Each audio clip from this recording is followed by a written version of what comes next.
Hello everyone and welcome to the channel. I'm Emmanuel, I'm an Airbus pilot, and I welcome you to the release day of Sim Update 15. Sim Update 15's been long awaited for Microsoft Flight Simulator, but today on the 23rd of May is finally going to be the day. Now there are a couple of major features coming with it and a lot of smaller ones. On this one I just want to focus on a couple of the major features. You can see the first and most obvious one right on the screen over here with the Inibuilds A320 Neo that is finally coming to our simulator. Also, we get a major update of the Garmin G3X avionics seen in a lot of our default and add-on aircraft. And finally, we are also seeing a lot of changes to the dynamics of how an airplane behaves in our simulator. That includes, for example, handling changes in the crosswind behavior of an aircraft, but also changes to how aircraft taxi on the ground. In today's video, let's dive just a little bit into some of the details of the update, and we are going to do dedicated videos to the A320 Neo and the G3X avionics in the sooner future on this channel as well. For now, let's get a general overview over here. The Inibuilds A320 Neo. Now this is probably the most awaited feature of the entire update, as for the first time it actually brings an A320 that is modeled at a decent system depth to the Xbox platform, and also makes it available for those people who exclusively want to use Marketplace. The aircraft does come to our simulator available completely for free, so that is great news. Now, combine that with the handling changes of the aircraft. We are here with a 25 knot crosswind. You can see in the jet, the wings stay rather straight, but as soon as the nose comes up, have a look at how the airplane wanted to topple over there with one wing going towards the ground. That's really part of the new features and makes it quite a bit of a greater challenge to handle your aircraft under crosswind conditions. Now, let's go ahead and have a look at a couple more features that we've gotten with the new update. We are just about going to fly a very quick traffic pattern in 3000 feet over here, checking out how the aircraft is going to behave. And overall, the Inibuilds A320 does come with a pretty decent system depth. However, it is worth mentioning that I would not consider it a high fidelity aircraft, or by no means a study level aircraft. If you're really looking for the highest level of system fidelity, then I still urge you to check out the Phoenix A320, which to this date still is by far the best A320 simulation available for Microsoft Flight Simulator. However, it is really worth pointing out over here that the Inibuilds 320 is not designed to be a high fidelity aircraft. It is designed to fill the gap between what you would normally get as a default aircraft for the simulator and what high fidelity add-on aircraft would normally provide. I would put it more or less on a similar level as the fly-by-wire A320, however it is worth pointing out that fly-by-wire have added quite a couple of features that the Phoenix doesn't have. But then again, remember, this one is coming to your simulator for free, and it is mostly designed to fill the gap of products available for those people who rely on Marketplace, including of course Xbox. Now originally we were meant to see a World Update Brazil as well, but that hasn't quite made it far enough in development yet, so instead they went with the City Update number 7, and that one included, amongst others, Friedrichshafen Airport, which we are flying a traffic pattern around right here. Now, other features, as I mentioned, include changed flight dynamics and ground taxi dynamics. So let's talk about those for a little bit. Now, flight dynamics mostly include the crosswind behavior of aircraft. It is a prominent feature in the real world that when you are flying, you have to apply controls into the wind in order to keep your wings level when you're on the ground during takeoff and landing. Now, I did a dedicated video featuring the Turbine Duke for these kind of behaviors yet, so I really urge you to check that one out for a typical aircraft's behavior in such a situation. However, in this video we are using the A320, and Airbus aircraft do behave a little bit different. Airbus designs them in a way that you don't actually need to apply that input, and as you saw on takeoff, that worked pretty well. Only when you're in the transition phase between being on the ground and being in the air, that is where such input is required, and you could see when we rotated how immediately the downwind wing came down, which means that as soon as we start rotating, some into the wind aileron would definitely be needed. Now we're going to check out the same thing on our approach over here in order to see how that is going to behave. So let's start our final turn, and we are going to start preparing our aircraft for our landing.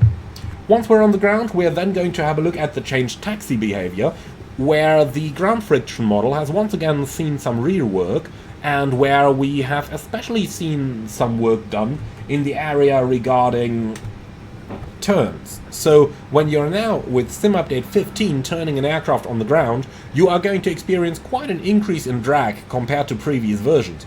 That is realistic, and that means that in order to make a very tight turn, you might possibly need to have to use a little bit of thrust in order to keep your aircraft going where you want it to go. So let's go ahead and fly this traffic pattern, come in for the landing, and as soon as we've vacated the runway, we're going to check out how that works in a very quick overview. Now, to bring this look at the new features to completion for what I believe to be the most important features, let's also quickly talk about the G3X avionics. Those are basically brought up to the same level as the other Garmin avionics by working title. And if you have flown the revisited G3000, G5000 or the G1000 NXI, then you know what to expect from the G3X update. Do note, however, that the G3X avionics are basically a VFR set of avionics, so they do probably not include all those features you would expect for IFR flying. They are really for your VFR enjoyment. Now, nonetheless, I'm really looking forward to see those in the simulator, and I have done a first look video in the past, but we are going to have a look at a full-fledged video on those in the sooner future as well. Okay, now let's go ahead and try and bring us down in those crosswind conditions. A little bit of slippery flying over here, my sincere apologies for that, but you can see we are now established nicely on the final. Remember, visual approach, the gate to be completely established on the centerline and the vertical profile is 300 feet, so we just about met that gate here. So, once we're closely over the ground and start the flare, we need to apply right rudder to get the airplane aligned with the centerline, and then we will need quite a bit of left aileron in order to keep the wings level. I will initially not apply that aileron, just to show you. So, right rudder, see the plane rolling over, left aileron, and here we go. So you can see quite some changed behavior over here. I should really have applied that aileron a little bit earlier. You just saw what that little bit of delay that I used for my demonstration in the video actually meant for our aircraft handling. So precise handling, or let's at least say timely handling, because obviously they did design it in a way that you can still fly it with an Xbox controller. But early handling and intervention really makes your crosswind operations a lot more interesting with this upcoming update. Now let's go ahead and vacate that runway, and we're going to have a look at the changed taxi dynamics.